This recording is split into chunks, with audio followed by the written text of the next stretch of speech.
আমি জাহাঙ্গীরনগর রাজশাহী বিশ্ববিদ্যালয়েও চান্স পাই, কিন্তু আমার বাসা কাছেই, যে কারণে আমি অনেক স্বপ্ন নিয়ে এখানে আসি। আমার বাবা মা অনেক স্বপ্ন নিয়ে আমাকে এখানে ভর্তি করে।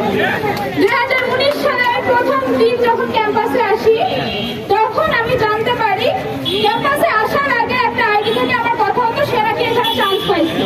সে আমাদের ব্যাচে চান্স পেয়েছে, সেইভাবে আমার সাথে কথা বলতো, আমার বিভিন্ন কথা সে শুনেছে। হ্যাঁ, হৃদয় খান না ইমন খান, যাই হোক আমার মনে নেই অতটা।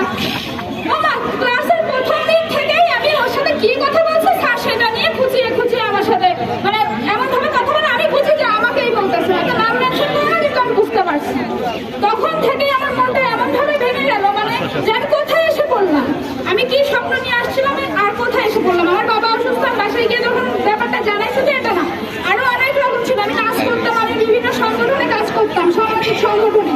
তো উনি ডিরেক্ট যে কোনো সময় নেই, অসময় নেই বলতো ক্লাসরুম, পরীক্ষার হল, যে কোনো সময় বলতো। আমার বন্ধুদের কাছে বলতো ক্লাসরুমের বাইরে, রাতে নেই দিনে নেই, আমার বন্ধুদের ডেকে বলতো আমি খুব খারাপ, আমি লাফিয়ে বেড়াই বেশি, আরো বেশ কিছু ভাষা ছিল, সেগুলো আমি ইউজ করতে পারছি না।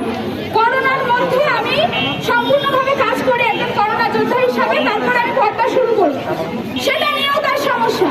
ডিপার্টমেন্টে এসে ভাই বা বোনের অন্য সময় আমার কাছের ফ্রেন্ড গুলাকে সে বলে যে আমি আগে একটা ওইটা ছিল আর এখন আমার হুজুর সাজছি। এটা কোন ধরনের ভাষা? আমি কি বলবো? আমি বলবো নাকি আমি চেঞ্জ করবো, সেটা আমার বিষয়। উনি এটা বলার কে?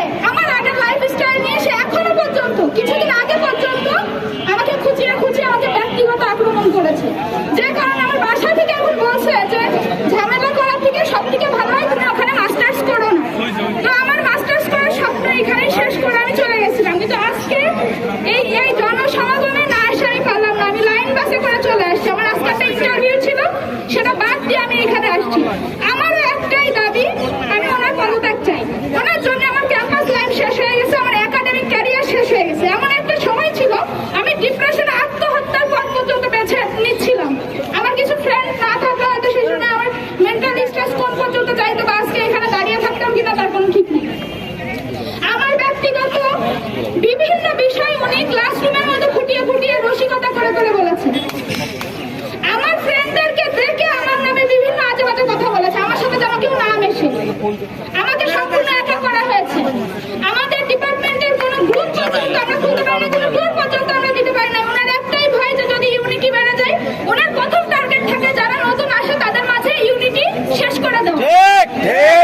আমি মেরুদণ্ডই ভেঙে দেয় ভাই।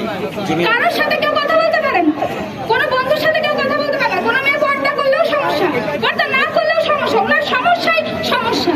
তো এরকম টিচার আমি মনে করি না বিশ্ববিদ্যালয়ের মতো জায়গায় এরকম টিচার থাকা উচিত। এরা শুধু একজনের না, এরা পুরো ডিপার্টমেন্ট